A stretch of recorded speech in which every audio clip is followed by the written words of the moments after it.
Hi guys, in this video we're going to talk about intermittent fasting. I want to give you the big idea of intermittent fasting. I'm going to show you how to prevent problems. If you're new to this video is mainly for new people. I'm going to show you how to do intermittent fasting the correct way. So this is representing 12 noon, 6 o'clock p.m., 12 o'clock midnight, and 6 in the morning. Okay? The goal of intermittent fasting is to change the pattern of eating. So you're actually shifting running your body on glucose to running your body on ketones, okay? And in this transition, things can happen. You can have like transitional symptoms if you have certain deficiencies of nutrients. The most common supplements that people take to supply the nutrients, usually the missing nutrients, would be salt, okay, that's one. Why? Because when you're running your body on fat fuel and less on carbohydrate, you're going to dump a lot of water because carbs retain fluid. So you cut down the carbs, you get rid of a lot of fluid. With the loss of fluid comes a loss of potassium, magnesium, and other electrolytes. So it's very important to add back in the salt, sea salt, potassium, magnesium.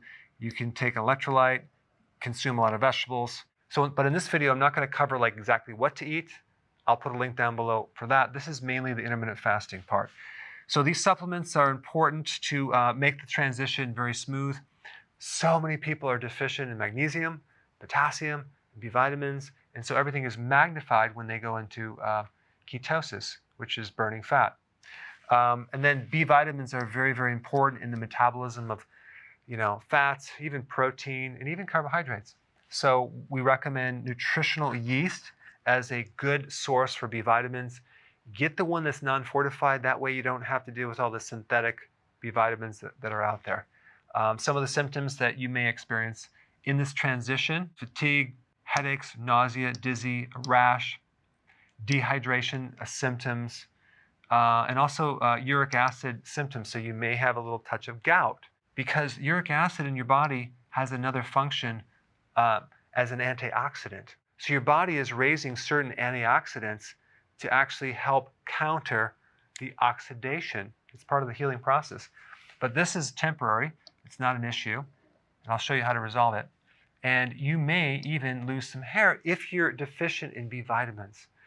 Vitamin B2, for example, is needed to metabolize fats.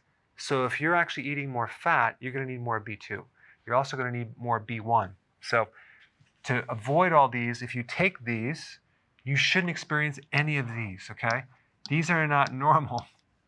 These just show up when you have deficiencies. So anyway, these are some things that you can take. Okay, so let's say, for example, you get up at 6 o'clock in the morning and you drink coffee. If you want to speed things up, you can get some MCT oil, okay? That's a certain type of oil that will actually convert into ketones.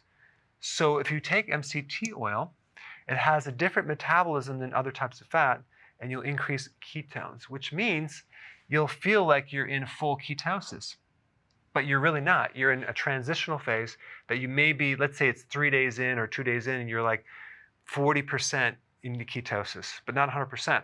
So that's why you might have fatigue.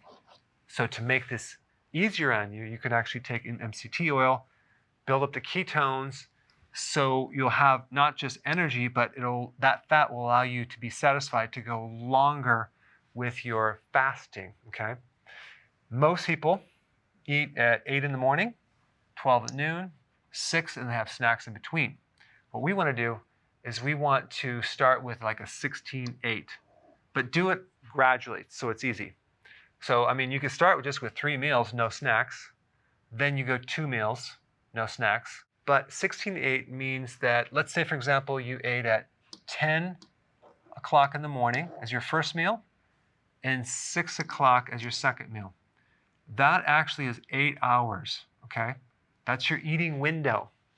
You could actually, if you need to eat something in that window, you can.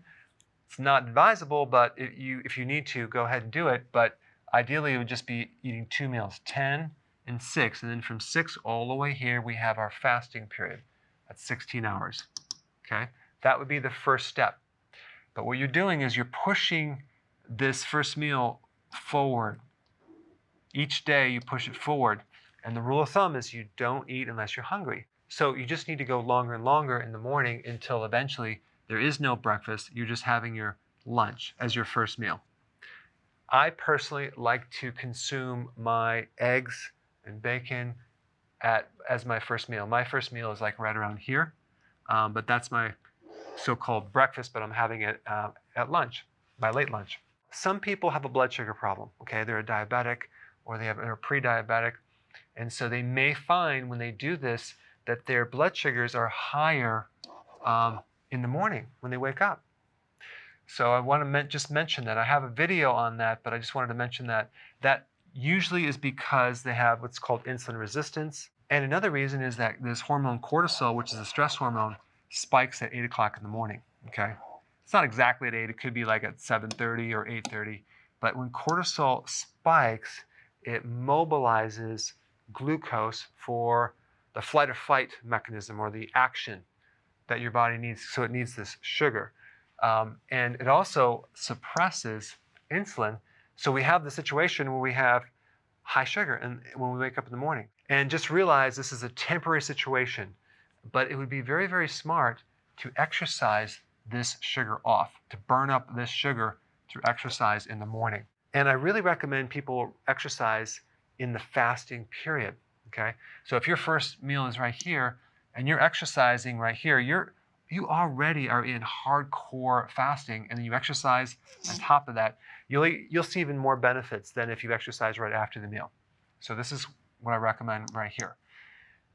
Now, getting back to this uric acid thing, citrate counters uric acid, as in lemon juice. So maybe 1 to 2 ounces of lemon juice in water, slug it down. You can add apple cider vinegar, and that will help your blood sugars. But the citrate will counter uric acid. And also it can counter kidney stones. Some people are prone to kidney stones. It's rare, but if you're prone to it, then citrate would be very, very important. Also drinking more water would be very, very important. So then we have our first meal at 12 noon, and then let's say our second meal at 6. So now we're at 18 and 6. We have a 6-hour eating window, okay? And then we have 18 hours of fasting. That's when you start noticing some serious benefits with cognitive function, less inflammation, a lot more weight loss.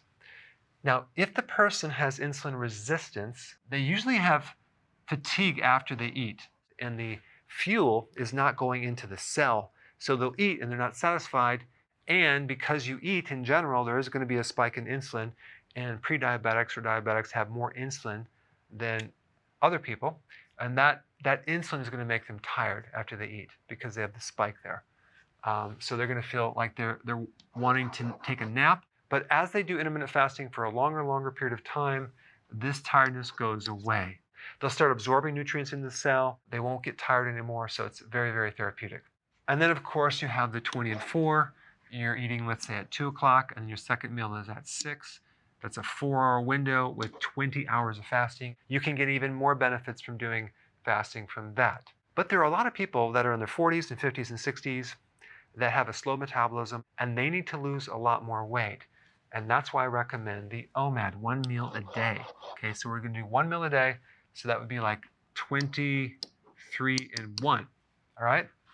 So the best time to eat is later in the day, or even like later than 6, because when you start eating between 6 and 9, you're going to be eating in a period of time where your body is more parasympathetic.